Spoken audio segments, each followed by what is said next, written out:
తర్వాత వెళ్ళాల్సిన పని ఉంటే అయితే ఊరు వెళ్ళినాము. ఇంకా మేము వచ్చేసరికి వారం రోజుల్లో వస్తామేమో అనుకుంటే 15 రోజులు 20 రోజులు టైం అయితే పట్టింది. ఇంకా మేము వచ్చేసరికి చూడండి పాపడాలు అయితే ఇంకా 2-3 కేజీలు ఉన్నాయి. ఇవి మొత్తం పురుగు పట్టిపోయింది. డోర్ ఓపెన్ చేయకుండా క్లోజ్ చేసి పెట్టినాం కాబట్టి మొత్తం గాలి అనేది రాకుండా ఇంత లాస్. కూర్చున్న దగ్గర నీకేందమ్మా షాప్లో కూర్చున్న దగ్గర సంపాదిస్తామని చాలామంది అంటుంటారు, కానీ నేను కూర్చున్న దగ్గర సంపాదించేదే చూస్తారు చాలామంది. కానీ నేను ఎంత లాస్ అవుతున్నా, నేను ఎంత పోగొట్టుకుంటున్నా అని ఎవరికి తెలియదు. ఇంత లాస్.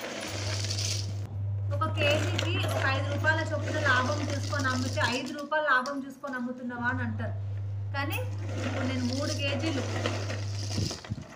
తెచ్చిన రేటు పోయింది, లాభం వచ్చే రేటు మొత్తం లాస్ అయిపోయినాయి. ఇప్పుడు ఎవరన్నా లాస్ అయిపోయినామని ఎవరు అనరు.